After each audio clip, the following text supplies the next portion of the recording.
Hello बच्चों, कैसे हो आप लोग। तो उम्मीद करता हूँ आज आप लोगों का एग्ज़ाम काफ़ी अच्छा गया होगा। तो ये मेरे पास में एक बच्चे का पेपर है। तो इसकी जो अगर पीडीएफ आपको चाहिए तो इस पूरे की पीडीएफ मैंने अपने टेलीग्राम चैनल पे डाली हुई है। तो नीचे डिस्क्रिप्शन में उसका लिंक दे दूँगा मैं, तो वहाँ से जाकर आप डाउनलोड कर सकते हो। तो इसमें मैं सिर्फ बायोलॉजी के जो क्वेश्चंस है 100 क्वेश्चन, तो उनको डिस्कस करने वाला हूँ। तो चलिए पहला क्वेश्चन देखते हैं बिना टाइम वेस्ट किए। तो यहाँ पर क्वेश्चन नंबर 101 क्या कह रहा है, which of the following algae contain mannitol as reserve food material. तो रिजर्व फूड मटेरियल जो होता है ये पाया जाता है एक्टोकार्पस में, जो कि एक रेड एल्गी होती है, सॉरी फियोफाइसी। ये जो होता है फियोफाइसी का मेंबर होता है, तो एक्टोकार्पस यहाँ पे सही आंसर होगा। चलिए अगले क्वेश्चन की तरफ बढ़ते हैं। क्वेश्चन नंबर 102 बहुत ही ईजी क्वेश्चन है, एमेंसेलिज्म या एंटीबायोसिस। तो इसमें क्या होता है, एक स्पीसीज जो होती है उसको ना तो फ़ायदा होता है ना ही नुकसान, यानी वो न्यूट्रल रहती है, और दूसरे को नुकसान होता है, जैसे कि एंटीबायोटिक्स जो दवाइयाँ होती हैं। तो यहाँ पर जो सही ऑप्शन हो जाएगा वो होगा ऑप्शन नंबर फर्स्ट। चलिए क्वेश्चन नंबर 103, ये मैचिंग करानी है। तो क्रिस्टी क्रिस्टी पाए जाते हैं in folding of in mitochondria. तो माइटोकॉन्ड्रिया के अंदर क्रिस्टी पाए जाते हैं। थाइलाकोइड पाए जाते हैं किस में, प्लास्टिड्स में। तो बी का हो जाएगा चौथा। तो सी का थर्ड और बी का फोर, सी का थर्ड और बी का फोर हमें कहाँ पे देखने को मिल रहा है, सी का थर्ड। ओके, सेकंड ऑप्शन मेरे ख्याल में ये सही होगा, सॉरी ए का थर्ड। तो ए का थर्ड सिर्फ एक ही ऑप्शन में है, ओके सॉरी, तो ए का थर्ड सिर्फ एक ही ऑप्शन में है, तो थर्ड ऑप्शन बिल्कुल सही होगा। चलिए अगले क्वेश्चन की तरफ बढ़ते हैं। 104, the plant hormone use to destroy weeds in a field is. भाई किसी खेत के अंदर अगर कोई खरपतवार पैदा हो गई है तो वहाँ पर 2,4 डाइक्लोरोफिनॉक्सी एसिटिक एसिड का यूज़ किया जाता है खरपतवार को ख़त्म करने के लिए, जो कि एक ऑक्सीजन का ही सिंथेटिक फॉर्म होता है। चलिए क्वेश्चन नंबर 105, डाईएडल्फस स्टेमन किस में पाए जाते हैं। स्टेमन्स अगर दो रिंग में लगे हुए हैं तो उनको हम लोग बोलते हैं डाईएडल्फस कंडीशन। तो ये ब्रेसिकेसी फैमिली जैसे कि मस्टर्ड होता है, और फेबेसी फैमिली जिसके अंदर पी प्लांट आता है, तो उनके अंदर पाया जाता है। पी प्लांट के अंदर जो स्टेमन होते हैं वो 9+1 के अरेंजमेंट में होते हैं, 9 आपस में जुड़े रहते हैं, जबकि एक जो होता है वो फ्री होता है। चलिए question number 106, a typical angiosperm embryo sac is. तो एम्ब्रायो सैक जो होता है उसमें क्या होता है भाई, उसमें 3 तो होती है एंटीपोडल सेल, बीच में होता है एक सेंट्रल न्यूक्लियाई जिसके अंदर 2 न्यूक्लियस और 1 सेल होती है, नीचे की तरफ एक एग सेल और 2 बगल में होती है सिनर्जिड्स। तो 3+3 और +1, तो 7 सेल होती है और 8 न्यूक्लियस होते हैं।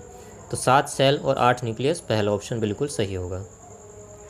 क्वेश्चन नंबर 107, पीसीआर के जो करेक्ट सीक्वेंस वो क्या होगा भाई, पहले डीनेचुरेशन कराते हैं, फिर एनीलिंग और फिर एक्सटेंशन। 108, ये भी रिपीटेड क्वेश्चन है, फोटो पीरियोडिज्म जो प्रकाश को ग्रहण करते हैं वो कौन करते हैं भाई, लीव करते हैं। तो यहाँ पर आएगा option number 4। 109, which of the following is an incorrect statement. कौन सा इनकरेक्ट स्टेटमेंट है, तो इसमें से जो इनकरेक्ट मेरे को लगा है वो है पहला वाला, क्योंकि जो सेव ट्यूब होती है उनमें कोई भी न्यूक्लियस नहीं पाया जाता है, चाहे वो मेच्योर हो या फिर इमेच्योर हो। बाकी सभी ऑप्शन यहाँ पे सही होंगे। Question number 110, the first stable product of CO2 fixation in sorghum. तो सारगम एक मोनोकोट है, और मोनोकोट के अंदर कौन सा साइकिल चलता है जनरली, C4 साइकिल। और C4 साइकिल में जो पहले स्टेबल कंपाउंड होता है वो एक 4 कार्बन वाला कंपाउंड ऑक्सैलो एसिटिक एसिड होता है। तो यहाँ पर इस हिसाब से सही आंसर होगा हमारा सेकंड, ऑक्सैलो एसिटिक एसिड। चलिए अगले क्वेश्चन की तरफ बढ़ते हैं। तो question number 111, when gene targeting involving gene amplification is attempted in an individual tissue to treat disease. भाई कोई इंडिविजुअल है और उसके अंदर कोई जेनेटिकल डिसऑर्डर आ गया है, तो हम क्या करते हैं, उसके जीन को निकाल देते हैं। जो फॉल्टी जीन होता है जिसमें कोई दोष हो गया है उसको निकाल कर एक हेल्दी जीन को वहाँ पे डाल दिया जाता है। तो इस प्रोसेस को बोलते हैं जीन थेरेपी। और एक 4 साल की बच्ची में सबसे पहला एक्सपेरिमेंट किया गया था जिसके अंदर एडिनोसिन डीएमिनेज की डेफिशिएंसी हो गई थी। तो इसको जीन थेरेपी के नाम से जाना जाता है। तो ऑप्शन नंबर सेकंड सही आंसर होगा। Question number 112, match the following. तो ये 112 का जो है हमको थर्ड आंसर सही लग रहा है, वो देखिए क्यों। ए का थर्ड, प्रोटोप्लास्ट जो होते हैं इनका फ्यूज़न क्या कहलाता है, इनके फ्यूज़न से बनते हैं Soma clones. Plant tissue culture जो होता है ये वायरस फ्री कल्चर होता है, इसमें वायरस वगैरह के पनपने की कोई गुंजाइश नहीं होती। मेरिस्टेम कल्चर जो होता है टोटिपोटेंट सेल होती है इसके अंदर, यानी कि इन सेल से तुम पूरा का पूरा प्लांट बना सकते हो। और माइक्रो प्रोपोगेशन का यूज़ करके हम पोमैटो की बहुत सारी फसलें तैयार कर सकते हैं। तो यहाँ पर ऑप्शन नंबर 3 बिल्कुल सही होगा। क्वेश्चन नंबर 113, कौन सा मियोसिस का ऐसा फेज़ है जहाँ पर सेंट्रोमियर आपस में डिवाइड कर जाते हैं? तो देखिए मियोसिस में क्या होता है कि जो सेल है वो आगे चलकर 2 सेल बनाएगी, तो इनके अंदर क्रोमोसोम आधे रह जाते हैं। फिर इनसे आगे चलकर 2 सेल बनती है जिनके अंदर क्रोमोसोम इतने ही बने रहते हैं। अब मान लीजिए ये कोई क्रोमोसोम था जिसके अंदर ये 2 क्रोमेटिड है, ओके, तो ये आगे जाएगा। मान लीजिए यहाँ पर 2 क्रोमोसोम हैं जिनके अंदर 2-2 क्रोमेटिड मैंने बनाए हुए, तो इनसे बनेगी 2 सेल। इन दोनों सेल के अंदर ये एक एक क्रोमोसोम जाएगा जिसके अंदर 2-2 क्रोमेटिड होगी ऑलरेडी, ठीक। उसके बाद में इनके सेंटर में डिवाइड कर जाते हैं। तो ये वाला जो पहला फेज़ था मियोसिस फर्स्ट था, अब जो फेज़ आएगा वो होगा मियोसिस सेकंड। तो हमें पता है सेंट्रोमियर कहाँ पे डिवाइड करता है, हमेशा एनाफेज में। तो यहाँ पे सही ऑप्शन होगा एनाफेज सेकंड, थर्ड ऑप्शन सही होगा। Question number 114, which one of the following are not secondary metabolite? तो सेकेंडरी मेटाबोलाइट जो है वो एमिनो एसिड और ग्लूकोज नहीं होते। एमिनो एसिड और ग्लूकोज जो होते हैं ये मेन न्यूट्रिएंट होते हैं किसी प्लांट के अंदर या एनिमल में, और इनके द्वारा जो दूसरी चीज़ें बनती हैं उनको सेकेंडरी मेटाबोलाइट कहा जाता है। और ये सेकेंडरी मेटाबोलाइट जो होते हैं जनरली फ्लावर को किसी तरह की एक गंध या फिर कुछ इस तरह का मटेरियल प्रोवाइड करते हैं ताकि उनकी प्रेडेटर से रक्षा कर सकें।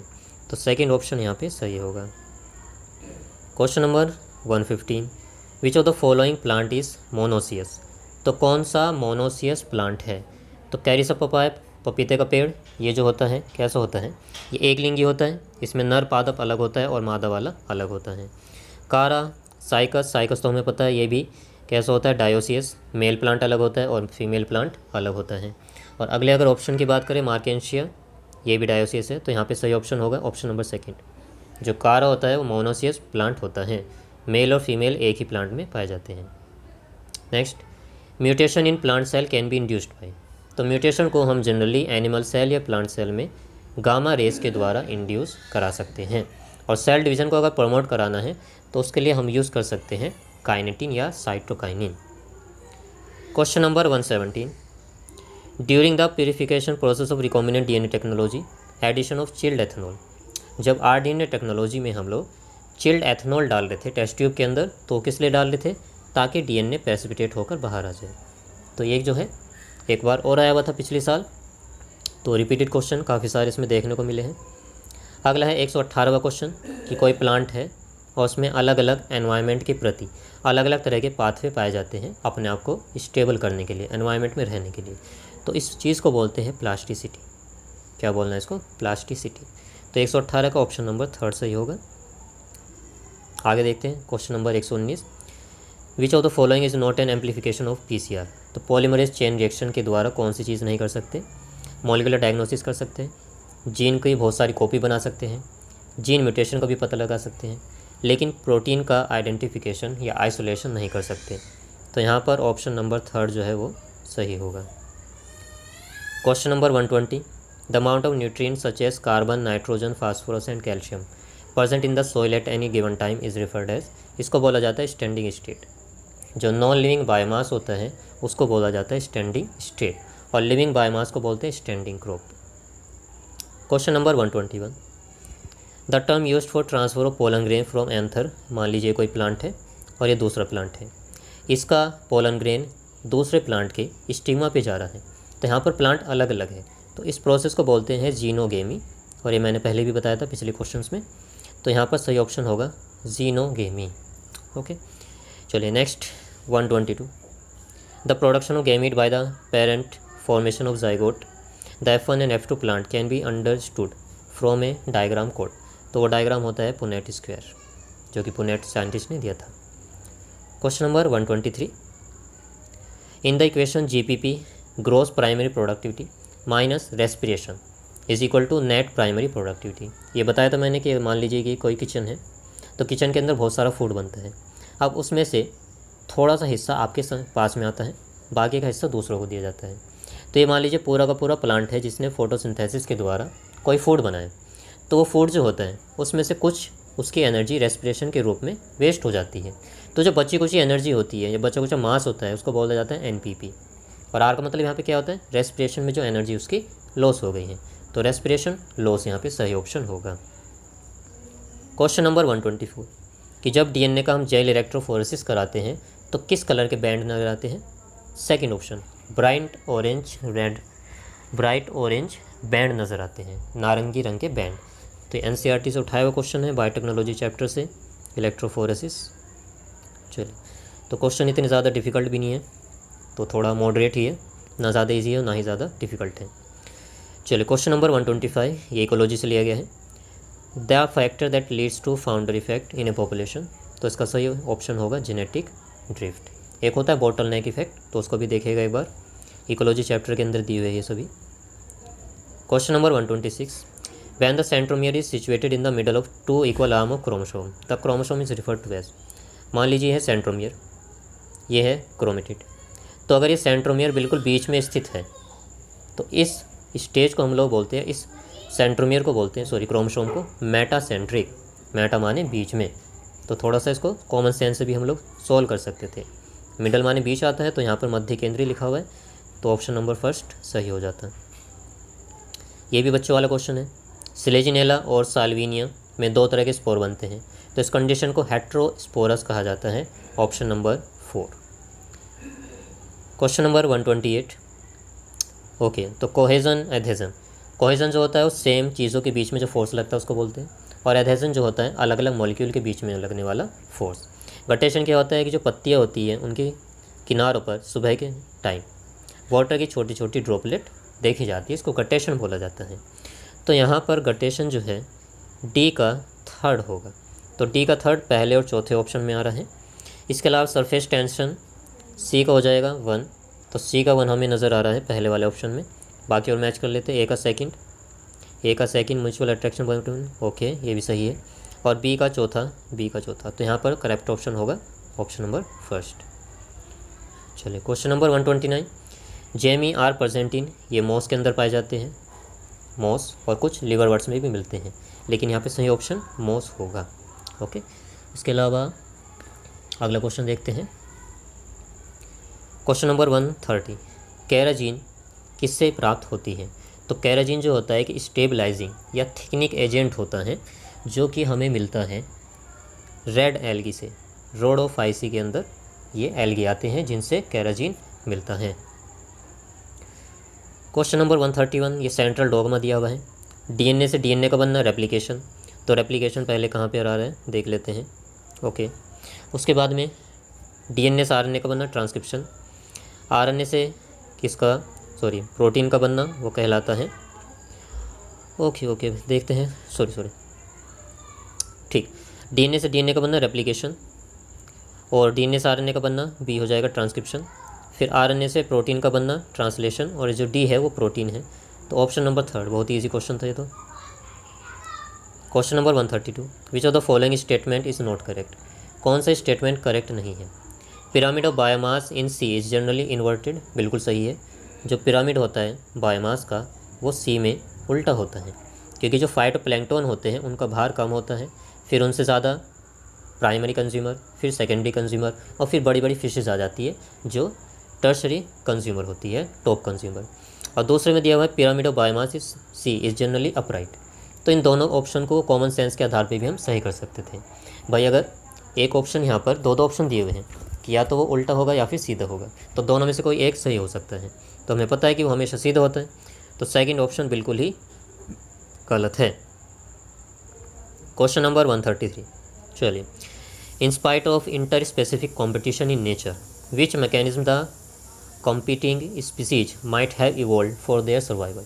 भाई मान लीजिए कोई शेर का इलाका है, ये एक शेर का इलाका है और ये दूसरे वाले शेर का इलाका है, ओके। तो इन्होंने जो है कोई शिकार करना शुरू किया, तो उसकी वजह से क्या हो सकता है, उस शिकार की वजह से ये ए इलाके वाला जो शेर है ये चाह सकता है या फिर ये सोच सकता है कि जो पूरा फूड है वो मेरे हिस्से में आए, बी वाला सोचेगा कि मेरे हिस्से में पूरा फूड आए, तो इसके लिए इन दोनों के बीच में कंपटीशन होगा, उस कंपटीशन से इन दोनों को नुकसान होगा।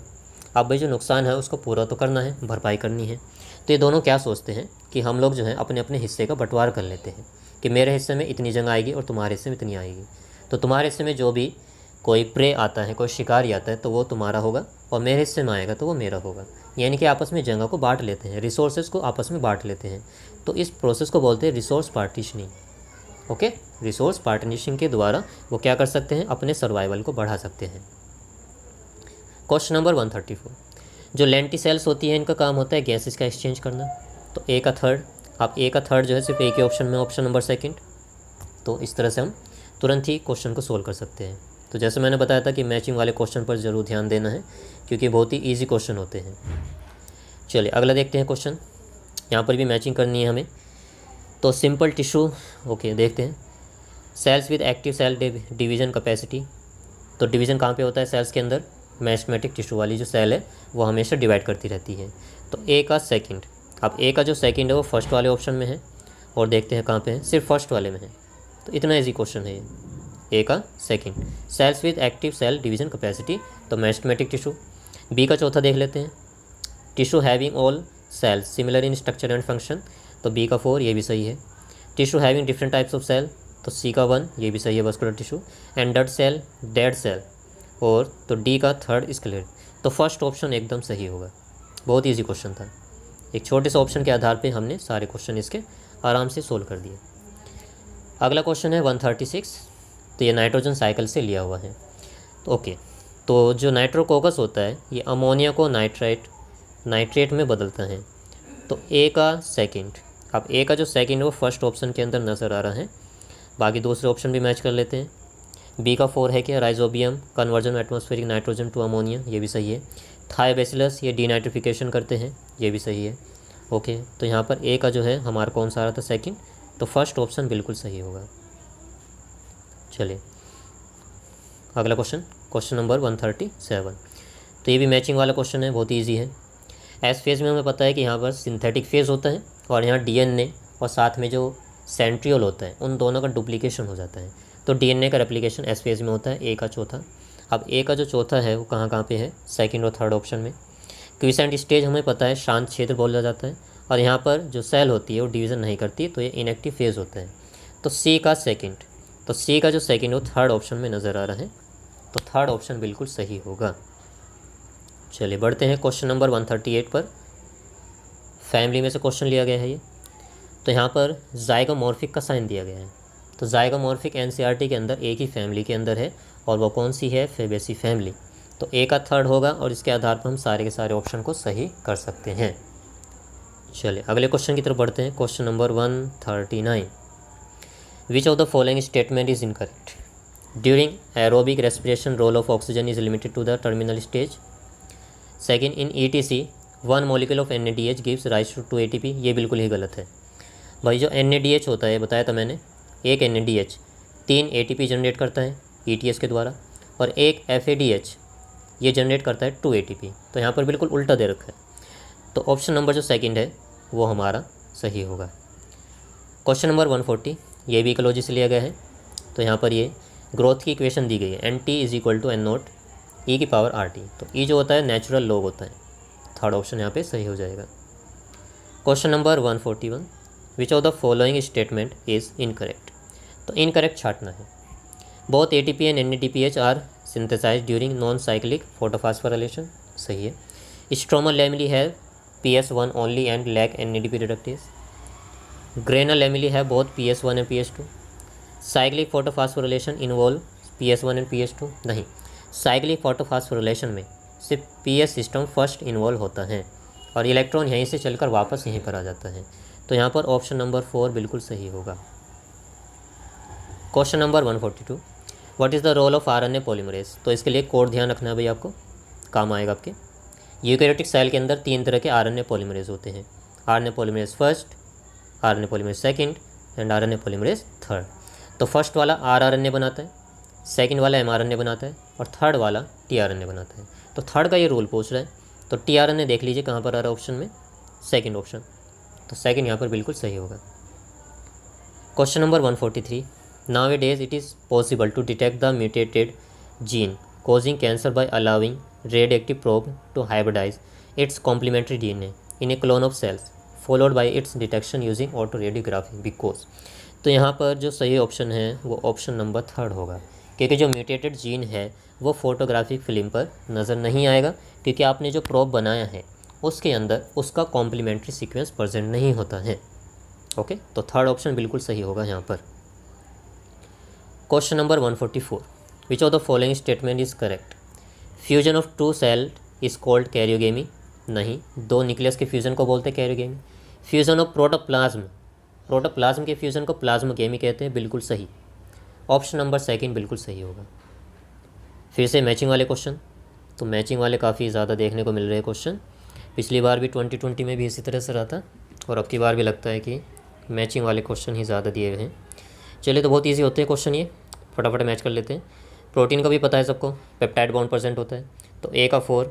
अब A का 4 जो है फर्स्ट और फोर्थ में।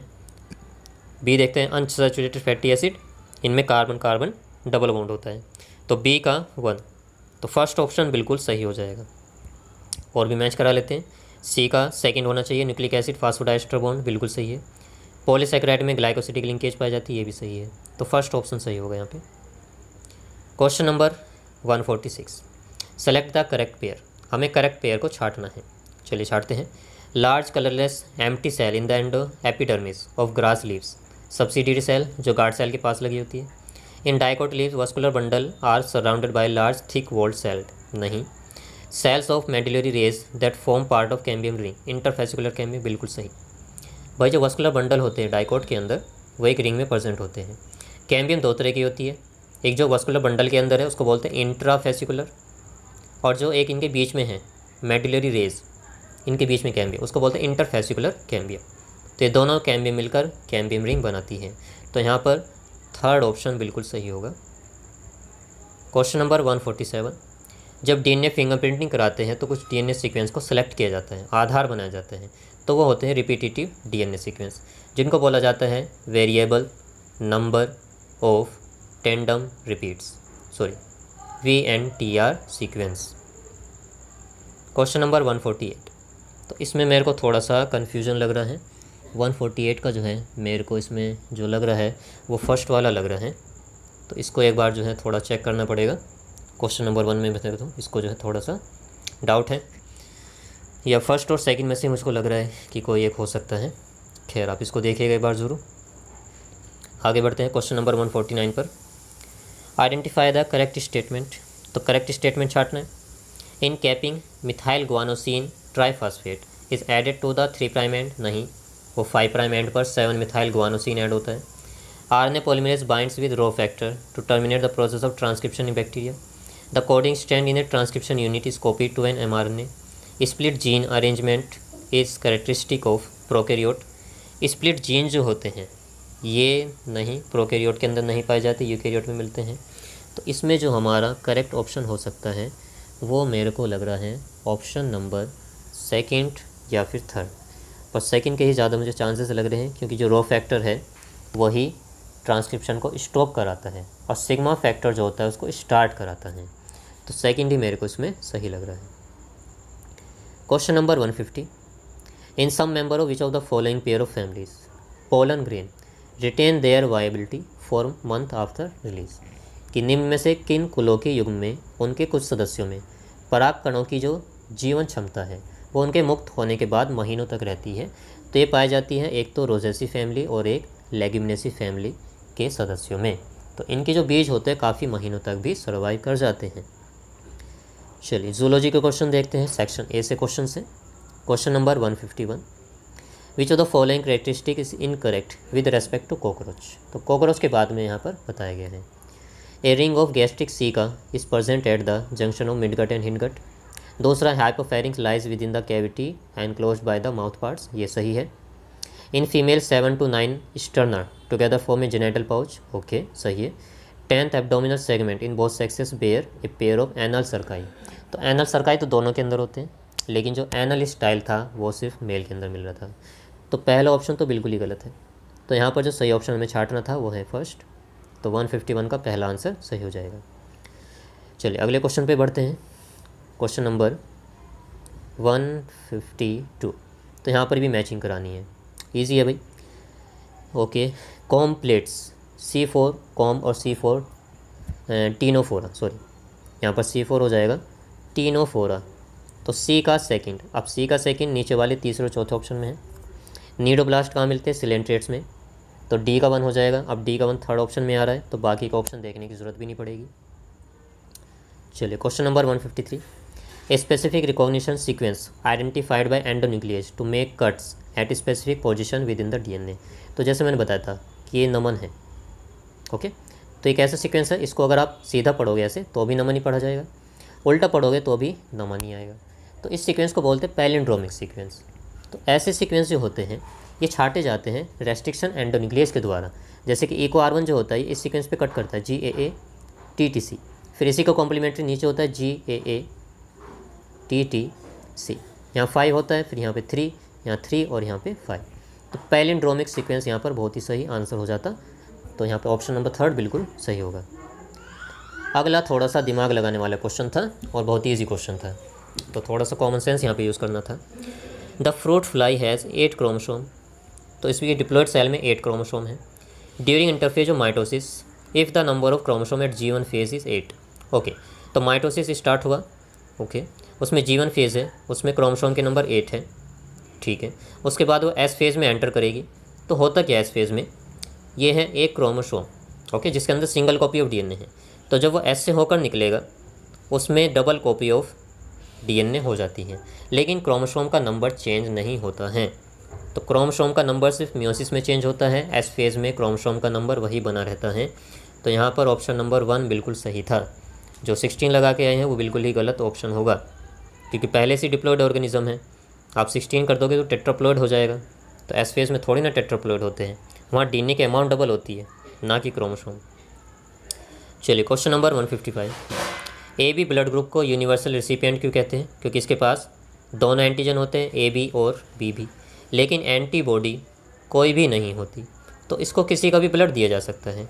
तो चौथा ऑप्शन बिल्कुल ही सही है यहाँ पर, absence of antibodies anti A and anti B in plasma.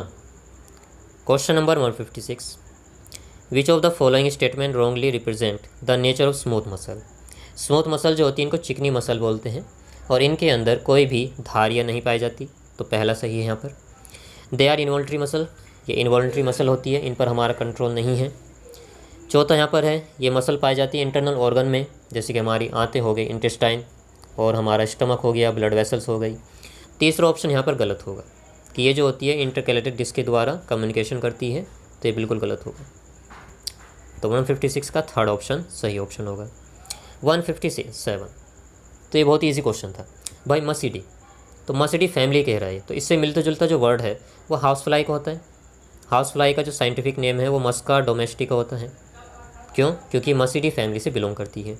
तो चौथा ऑप्शन बिल्कुल ही ईजी क्वेश्चन था, है ना, हलवा क्वेश्चन एकदम। चलिए question number 158, which is the only enzyme that has capability to catalyse initiation, elongation and termination in the process of transcription in prokaryote. तो prokaryote के अंदर एक RNA पॉलीमरेज होता है जो क्या करता है, DNA से क्या बनाता है, RNA बनाता है। तो प्रोकैरियोट के अंदर सिर्फ एक ही RNA पॉलीमरेज मैंने बताया था, यूकैरियोट में 3 होते हैं, फर्स्ट, सेकंड और थर्ड। तो ये एंजाइम DNA पर डिपेंड है और RNA बना रहे हैं, तो उसको बोलते हैं DNA डिपेंडेंट RNA पॉलीमरेज। तो यहाँ पर कौन सा ऑप्शन सही होगा? Option number second. चलिए question number 159, which of the following RNA is not required for the synthesis of protein. तो प्रोटीन के बनने में सभी RNA की ज़रूरत पड़ती है, mRNA, tRNA, rRNA। siRNA की कोई वहाँ पे ज़रूरत नहीं होती है। Question number 160, for effective treatment of the disease, किसी डिजीज़ का हमें ट्रीटमेंट करना है, उसके अर्ली डायग्नोसिस करनी है, ओके, पैथोफिजियोलॉजी उसका सबका पता लगाना है, तो कौन सी मॉलिक्यूलर डायग्नोस्टिक टेक्निक सबसे अच्छी रहेगी? तो मेरे ख्याल में एलाइजा टेक्निक सबसे अच्छी होनी चाहिए। इसके अलावा वेस्टर्न ब्लोटिंग टेक्निक भी हो सकती है जो कि प्रोटीन के डिटेक्शन में हेल्प करती है। तो फर्स्ट या थर्ड में से कोई एक ऑप्शन हो सकता है, और जो ज़्यादा अप्रोप्रिएट मेरे को लग रहा है वो थर्ड ऑप्शन लग रहा है। क्वेश्चन नंबर 161, एरिथ्रोपोइटिन हार्मोन, ये हार्मोन जो होता है किडनी के अंदर बनता है और ये RBC के प्रोडक्शन में हेल्पफुल होता है। तो यहाँ पर चौथा ऑप्शन बिल्कुल सही होगा, जुक्स्टामेगुलोमेरुलर सेल ऑफ किडनी। अगला क्वेश्चन बिल्कुल NCERT से उठा कर दिया हुआ है कि जो एल्वियोलाई होती है उसके अंदर हमें पार्शियल प्रेशर ऑफ ऑक्सीजन और पार्शियल प्रेशर ऑफ CO2 बताना है। तो ऑक्सीजन का होता है 104 और CO2 का होता है 40। तो 104 और 40 कहाँ पर आ रहा है? पहले ऑप्शन में, तो ऑप्शन फर्स्ट सही होगा। Question number 163, in a cross between a male and female both heterozygous for sickle cell anaemia gene, what percentage of the progeny will be disease? Okay, तो सिकल सेल एनीमिया कैसी disease है? एक recessive disorder होता है, autosomal recessive disorder. अब यहाँ पर ये कहना ये चाह रहे हैं कि दोनों जो है वो कैसे हैं? हेट्रोजाइगस है, यानी कि एक में HbA और HbS की कंडीशन है और दूसरे वाले में भी HbA और HbS की कंडीशन है। तो जब आप इसका और इसका क्रॉस कराओगे तो ये बंदा नॉर्मल होगा, इसका और इसका कराओगे तो भी नॉर्मल होगा, इसका और इसका कराओगे तो भी नॉर्मल, और इसका और इसका कराओगे तो दोनों जीन पर जो दोनों जीन हैं HbS और HbS हो जाएंगे। तो रिसेसिव जो डिजीज़ है वो तभी शो होती है जब होमोजाइगस कंडीशन आती है। तो होमोजाइगस यहाँ पर सिर्फ एक ही कंडीशन दिखी जा रही है, तो ये 1/4 पार्ट बना रही है। तो यानी कि हम ये बोल सकते हैं कि 25% जो इंडिविजुअल होंगे उनके अंदर ये बीमारियाँ जाएगी, बाकी 75% नॉर्मल रहेंगे। तो यहाँ पे इस हिसाब से ऑप्शन नंबर थर्ड बिल्कुल सही होगा। चलिए question number 164, which stage of meiotic prophase shows terminalisation of chiasmata as its distinctive feature? तो ये पाया जाता है सबसे लास्ट फेज प्रोफेज का जो होता है diakinesis. Okay, question number 165, which one of the following organism bear hollow and pneumatic long bone? किसमें खोखली हड्डियाँ पाई जाती है? तो ये पक्षी में पाई जाती है भाई। तो पक्षी कौन है यहाँ पे? नियोफ्रोन, ईगल या बाज इसका नाम होता है। हेमिडेक्टाइलस ये नाम होता है छिपकली का, तो उसके अंदर तो खोखली हड्डियाँ नहीं होती। मैक्रोपस कंगारू इसमें भी नहीं होती। और ऑर्निथोरिंकस तो ये मैमल होता है, इसके अंदर भी नहीं पाई जाती। तो नियोफ्रोन यहाँ पर सही ऑप्शन होगा। ये एनिमल किंगडम से लिया हुआ क्वेश्चन है। नियोफ्रोन वैज्ञानिक नाम होता है बाज या चील का। चलिए अगला क्वेश्चन देखते हैं, यहाँ पर भी मैचिंग करनी है, तो मैचिंग वाले काफ़ी सारे क्वेश्चन दिए हैं इस बार। फाइसेलिया को बोलते हैं पुर्तगाली युद्ध विमान या युद्ध मानव। तो Physalia Portuguese man of war, A का सेकंड। अब ए का सेकंड फर्स्ट और थर्ड में है, और देखते हैं। एनसाइलोस्टोमा या लिमुलस, ओके, एनसाइलोस्टोमा को बोलते हैं हुकवॉर्म। तो सी का 4। अब सी का जो 4 है वो हमें थर्ड ऑप्शन में नज़र आ रहा है, तो ऑप्शन थर्ड बिल्कुल सही होगा। लिमुलस जो होता है पर्ल ऑयस्टर होता है, तो बी का यहाँ पर, ओके सॉरी एक बार वो देख लेते हैं। फाइसेलिया ए का सेकंड, ओके, उसके अलावा सी का 4, तो सी का 4, फिर डी का 1 पिंक टेडा, पर्ल ऑयस्टर, और लिमुलस लिविंग फॉसिल। हाँ बिल्कुल सही है, ऑप्शन नंबर थर्ड बिल्कुल सही होगा।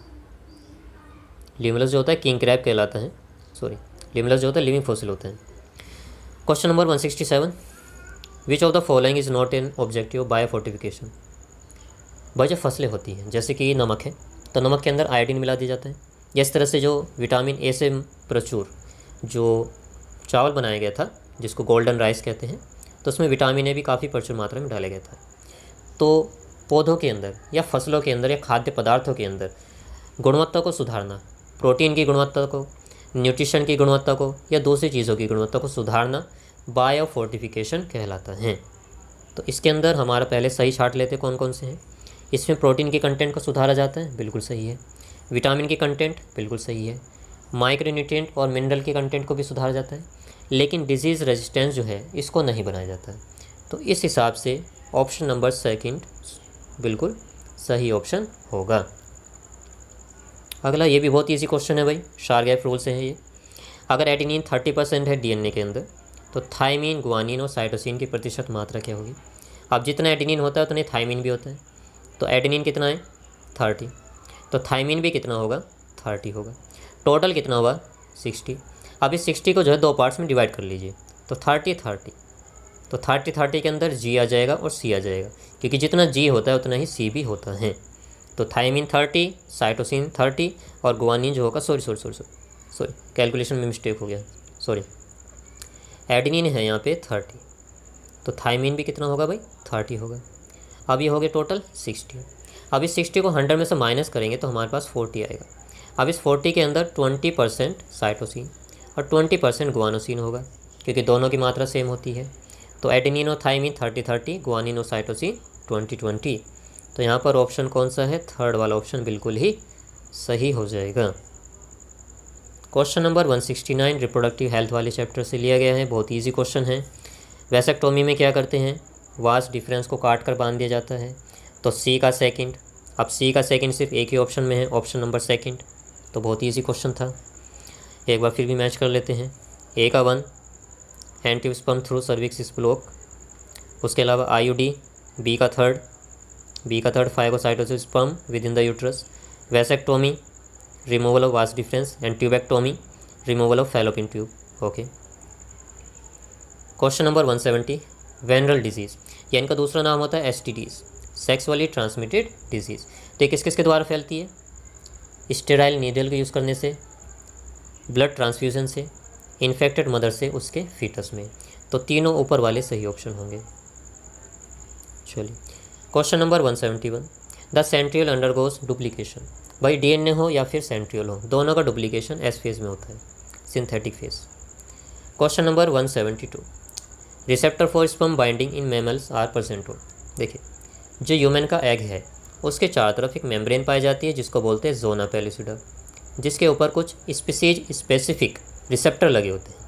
यानी मान लीजिए आप किसी और जानवर का, ह्यूमन के अलावा किसी और जानवर के स्पर्म को यहाँ पे एंटर कराना चाह रहे हो, तो ये जो रिसेप्टर है ये उसको एंट्री नहीं देगा, ये केवल ह्यूमन को स्पर्म को ही पहचानता है और उसी को अंदर जाने देगा। तो जोना पेलिसिडा जो होता है इसके ऊपर स्पीसीज स्पेसिफिक रिसेप्टर होते हैं जो अपनी ही जाति के यानी कि मानव के शुक्राणु को एंट्री देता है।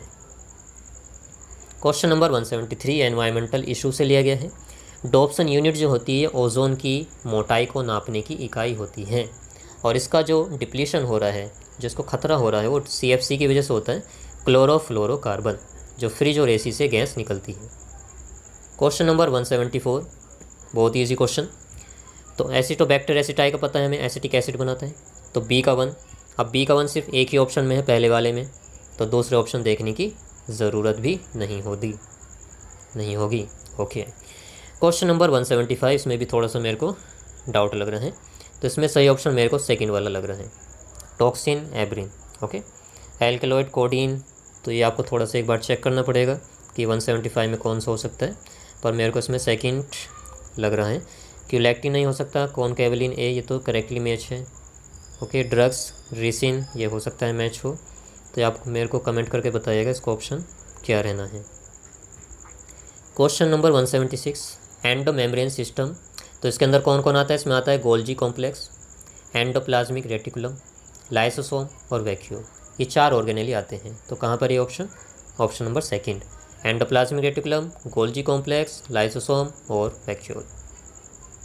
Question number 177 chronic auto immune disorder affecting neuromuscular junction leading to fatigue, weakening and paralysis of skeletal muscle, कि स्केलेटल मसल का एक ऑटो इम्यून डिसऑर्डर कौन सा है? मस्कुलर डिस्ट्रोफी एक ऑटो इम्यून डिसऑर्डर है। ये माइस्थेनिया ग्रेविस जो है, इसके बारे में भी एक बार पढ़ना जरूर कि ये क्या होता है, अगली बार हो सकता है इसमें से कोई क्वेश्चन बना दे नीट वाले। Question number 178 with regard to insulin choose correct option. Okay, insulin के बारे में करेक्ट ऑप्शन बताना है। C peptide is not present in mature insulin, ये बिल्कुल सही है। The insulin produced by R D technology has C peptide, नहीं, सिर्फ 2 ही होते हैं उसके अंदर, तो बी गलत है। The pro insulin has C peptide, सही है। ए एंड बी पेप्टाइड जो होते हैं आपस में डाइसल्फाइड ब्रिज से जुड़े होते हैं, डी भी सही है। तो ए, सी और डी, तो थर्ड ऑप्शन बिल्कुल सही होगा। Question number 179 during the process of gene amplification using PCR, if very high temperature is not maintained in the beginning, then which of the following steps of PCR will be affected first। तो सबसे high temperature की हमें ज़रूरत कहाँ पड़ती है? जहाँ पे 92 से 94 डिग्री सेल्सियस का टेम्परेचर होता है। तो कौन सा होता है सबसे पहला फेज़? डीनेचुरेशन। इतना ज़्यादा टेम्परेचर हमें रखना पड़ेगा तभी DNA के दोनों स्ट्रैंड अलग हो पाते हैं। तो मेरे हिसाब से यहाँ पर थर्ड ऑप्शन सही होना चाहिए। Question number 180 which enzyme is responsible for the conversion of inactive fibrinogen to fibrin. तो ये ब्लड क्लोटिंग से लिया गया है, इसका करेक्ट ऑप्शन होगा option number 1 thrombin. Question number 181 succus entericus, ये इंटेस्टाइनल जूस को बोला जाता है, ऑप्शन नंबर सेकंड सही होगा। Next, select the favourable condition required for the formation of oxy haemoglobin at the alveoli. तो ये ऑक्सीजन डिसोसिएशन कर्व की बात कर रहा है भाई, कि ये राइट साइड में कब शिफ्ट होगा। तो ये राइट साइड में तभी शिफ्ट होता है जब ऑक्सीजन की प्रेशर कम हो, CO2 का प्रेशर ज़्यादा हो, H+ की कंसनट्रेशन ज़्यादा हो और pH कम हो, एसिडिक मीडियम हो यानी कि। तो करेक्ट ऑप्शन छाट लेते हैं। लो PO2, high PCO2 and more H+ concentration and temperature. Okay, तो यहाँ पर ये जो है सॉरी यहाँ पर हमें क्या करना है, ऑक्सी हीमोग्लोबिन जो है इसका फॉर्मेशन कब होगा। तो जब PO2 की कंसनट्रेशन कैसी हो, लो हो। ओके, तो एक बार मेरे को चेक करना पड़ेगा। ओके, देखिए तो यहाँ पर क्या कह रहा है, ऑक्सी हीमोग्लोबिन के बनने को बता रहा है, यानी कि ऑक्सीजन हीमोग्लोबिन से कब जुड़ेगी भाई, तभी जुड़ेगी जब ऑक्सीजन का पार्शियल प्रेशर बहुत ज़्यादा होगा। तो वो क्या करेगी, अपने हाई प्रेशर से लो प्रेशर की तरफ जाती है, तो हीमोग्लोबिन से तभी जुड़ पाएगी वो। CO2 जो है वो कम होनी चाहिए, तो यहाँ पर अभी देखते हैं ज़रा, हाई PO2 होना चाहिए, हाई PSO2 नहीं। तो यहाँ पर इस हिसाब से फर्स्ट ऑप्शन होना चाहिए, high PO2 low PCO2 less H+ and lower temperature. बिल्कुल एकदम सही, 182 का पहला ऑप्शन हो जाएगा यहाँ पर। अगला बहुत ईजी क्वेश्चन है, हार्मोन रिलीजिंग IUD कौन सी है, LNG-20, लेवानोजेस्टर्ट 20 और एक और होती है प्रोजेस्टासर्ट। स्फिंक्टर ऑफ ओडाई कहाँ प्रेजेंट होता है, ये पाया जाता है junction of hepatopancreatic duct and duodenum. Next question number 185, read the following statement.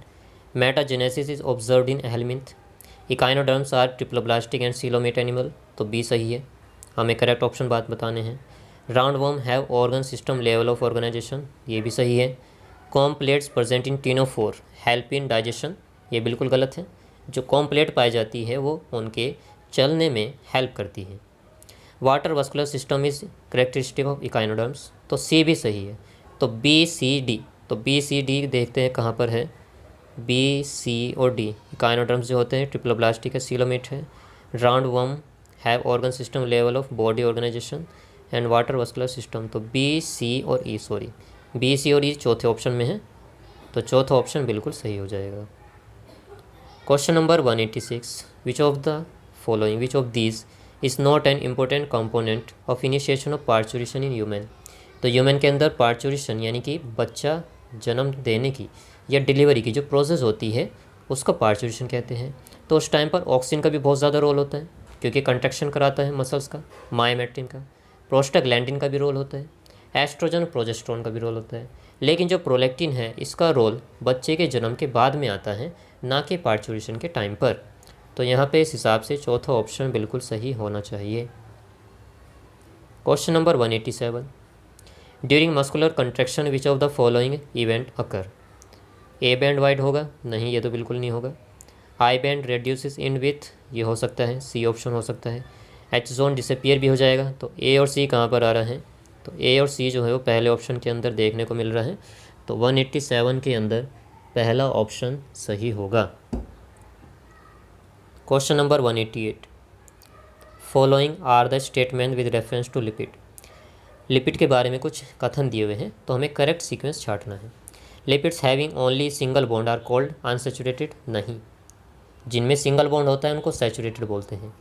Lecithin is a phospholipid, बिल्कुल लेसिथिन एक फास्फोलिपिड है।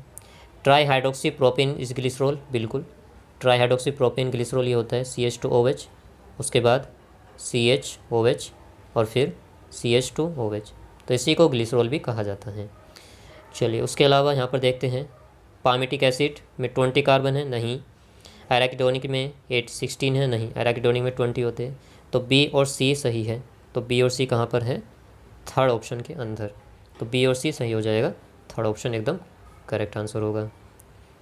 Question number 189, which of the following is not a step in multiple ovulation embryo transfer technology.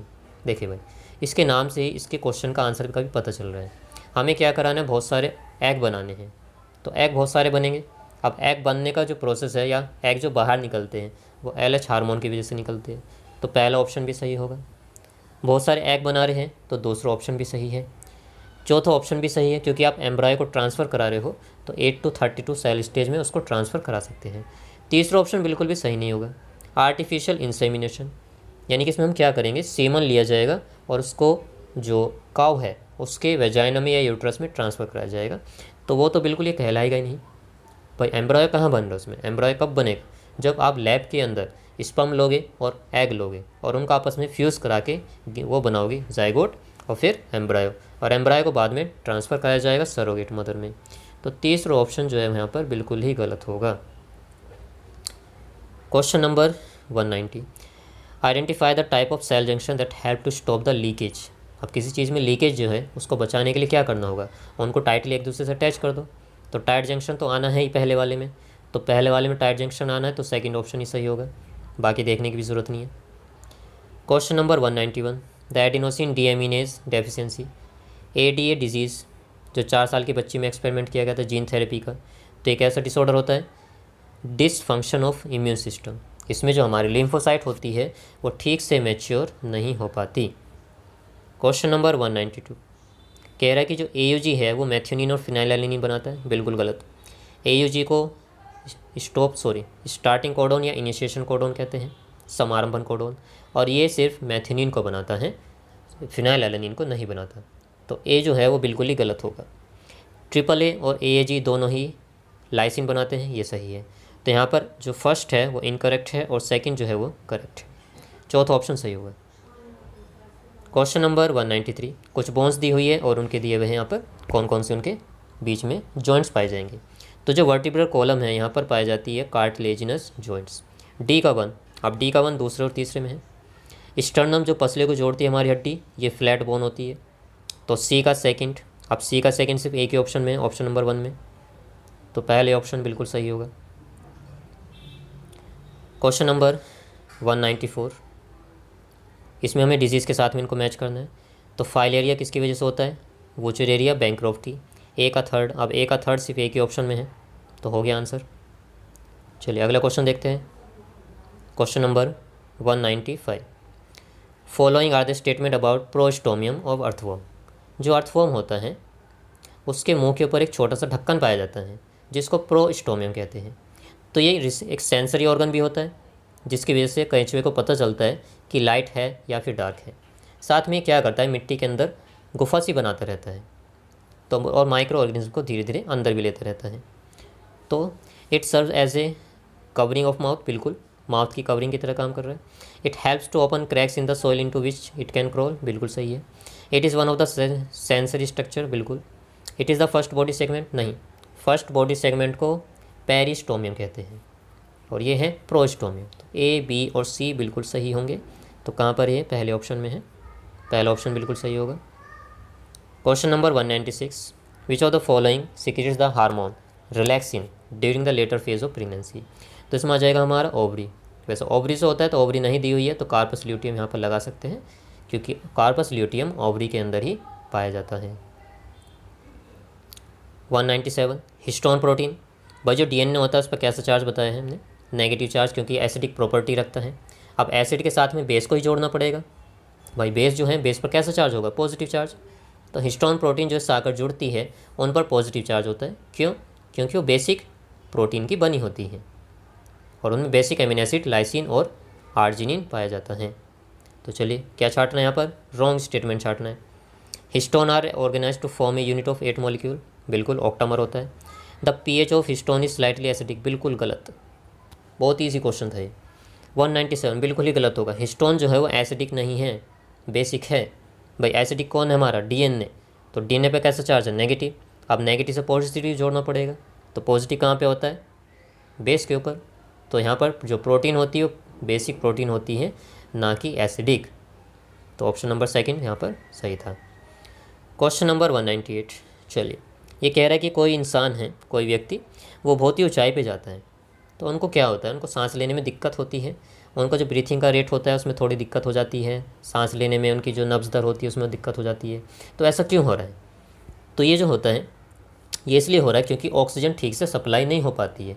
जैसे हम ऊपर जाते हैं तो oxygen या फिर जो बाहर का चारों तरफ का वायुमंडल है, एटमॉस्फेयर है, उसका प्रेशर डिक्रीज़ कर जाता है।